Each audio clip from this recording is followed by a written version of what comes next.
네, 안녕하세요. 어린이 현대미술교육연구소 빅피쉬아트의 대표 소영쌤입니다.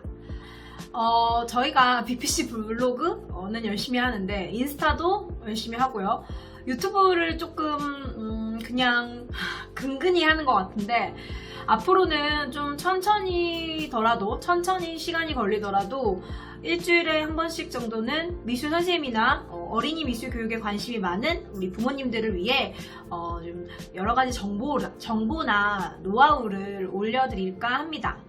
제가 지난주 내내 올려드리고 싶었던 게 있었는데 계속 못 올리다가 오늘 영상을 잠깐 켰어요. 오늘 제가 좀 나눠볼 주제는 어린이들은 왜 공룡을 좋아할까? 그리고 더 나아가서 초등학교 한 4학년이 넘어가면 결국에 왜 또 공룡을 좋아하지 않을까? 이 문제에 대해서 한번 이야기를 해볼까 합니다. 사실 저희 빅피씨도 지지난주에 공룡을 주제로 수업을 했는데요. 빅피씨는 공룡을 주제로 어떻게 미술 수업을 진행했는지에 대해 이야기해볼까 합니다.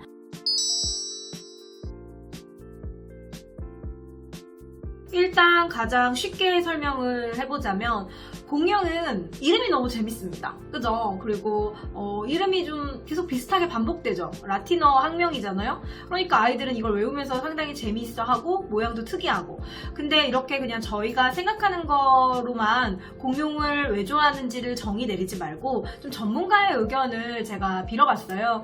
여러 가지 칼럼을 읽었는데요. 일단은 서울시립과학관 관장 이정모 선생님의 이야기입니다. 저도 이정모 선생님의 책을 상당히 재미있게 봤는데 이정모 관장님 같은 경우에는 제가 이제 칼럼을 좀 요약을 했는데 아이들이 공룡을 좋아하는 이유는 크게 세 가지다라고 이야기를 합니다.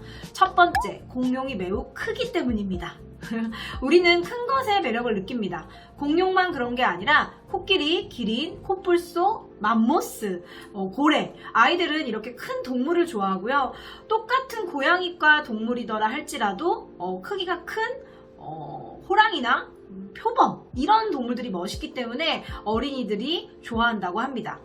그런데 공룡은 사실 우리가 알고 있는 것처럼 무조건 크기만 한 것이 아닌데요.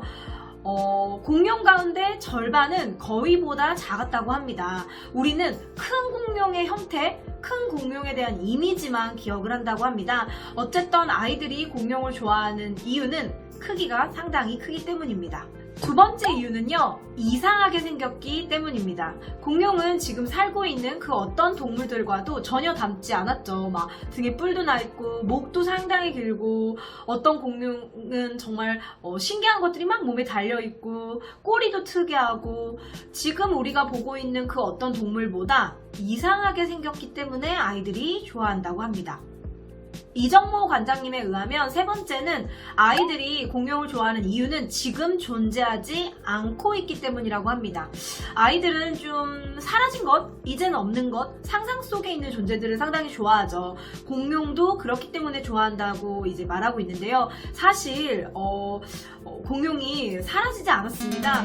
남아있는 공룡이 새의 형태라고 해요. 그래서 어쩌면 과학적으로 살피면 현존하는 공룡 중에 가장 오래 살아남아 있는 건 새인데 일단 아이들은 공룡은 이제 사라졌어요 라고 생각을 하기 때문에 사라진 존재, 사라진 동물, 사라진 어떠한 생명체에 대한 신비로움이 있어서 공룡을 좋아한다고 합니다. 그러면 이번에는 정재승 선생님의 의견을 들어볼게요. TV 프로그램 알쓸신잡에서 정재승 박사는 어린이들이 공룡을 좋아하는 이유에 대해 이렇게 이야기를 한 적이 있습니다. 첫 번째, 영화나 마법에 나올 캐릭터다. 그 다음, 두 번째, 멸종해서 존재 자체는 참 무섭지만 실제 나에게는 위험하지는 않다. 상상 속의 동물이기 때문에. 왜냐하면 만날 수가 없잖아요, 지금. 세 번째, 마찬가지로 앞에 이정모 선생님이 말했던 것처럼 크기가 어마어마하다. 그 다음에 마지막에는 포악한 종이 있어서 공격을 한다. 이런 이유 때문에 어린이들이 공룡을 좋아한다고 합니다. 제 개인적으로는 이 공룡의 이름이 아이들에게 잘 외워지고 재밌고 단계가 있는 것처럼 느껴지고 도전하고 싶은 이름들이어서 좋아한다고 생각을 합니다.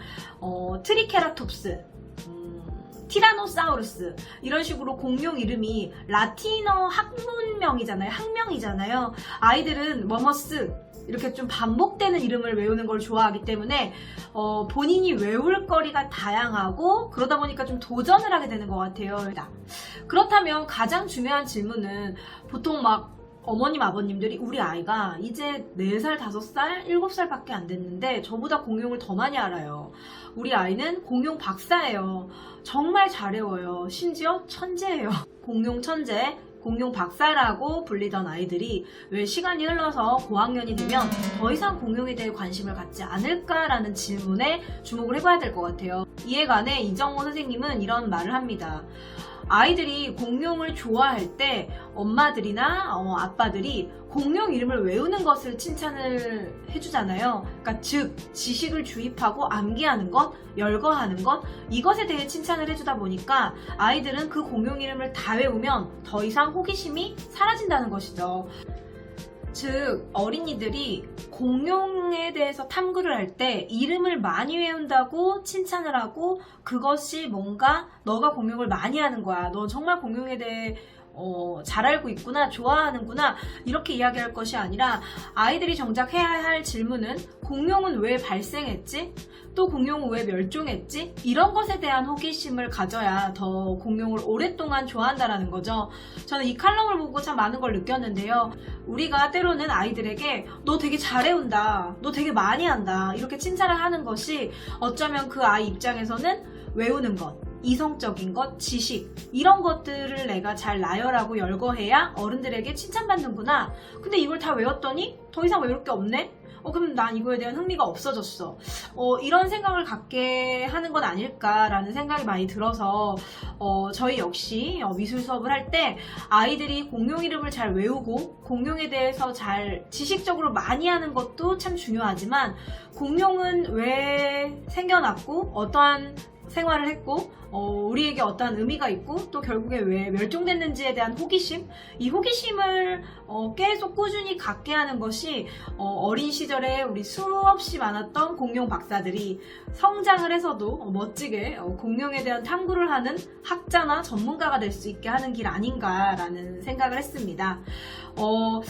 그런 의미에서 우리는 꾸준히 미술 시간에 질문을 던지고 좋은 발문을 할 수 있는 미술 수업을 만들어 나가야겠죠. 그래서 이 영상을 보시는 많은 어머님들, 아버님들 그리고 미술 선생님들도 공룡을 주제로 수업할 때 공룡의 어떠한 이름을 외우고 묘사하는 것에서 나아가 아이들이 공룡에 대해 끊임없이 호기심을 가질 수 있는 그런 주제? 수업을 진행하시면 좋을 것 같습니다. 추가로 제가 소개하고 싶은 내용은요.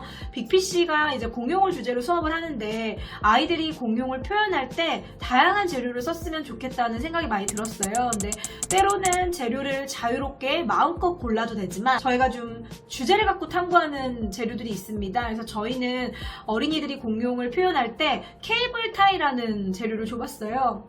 그래서 기본적으로 다양한 재료와 더불어 케이블 타이라는 재료를 함께 쓰면서 어떻게 하면 공룡을 좀 새롭게 표현할 수 있을까 이런 연구를 했는데 사실은 이 케이블 타이는 저희 집에서도 많이 볼 수 있는 재료잖아요. 근데 공룡 수업을 그냥 그리기로 할까? 아니면 뭐 콜라주로 할까? 입체 조형을 할까? 이런 다양한 고민들을 하다가 케이블 타이가 상당히 뾰족한 부분도 있고 무엇인가 엮을 수 있는 부분이 있어서 공룡이라는 주제에 좀 어울리겠다 해서 아이들에게 제시를 해봤더니 아이들이 정말 재밌게 표현을 했습니다. 실제로 이 케이블 타이를 가지고 작업을 하는 작가들은 상당히 많은데 네덜란드의 키네티가트의 선구자 테오 얀센이라던가 한국인이지만 미국에서 활동하는 설치예술가 박수희 작가라던가 저희는 이런 작가들의 작품을 바탕으로 영감을 얻었어요. 그래서 혹시 빅피씨에서 진행한 공룡 수업이 여러분들에게도 좀 도움이 되신다면 집에 있는 케이블 타이를 활용해 공룡을 새롭게 좀 창작해보고 재해석해보고 표현하는 시간을 가져도 좋을 것 같습니다.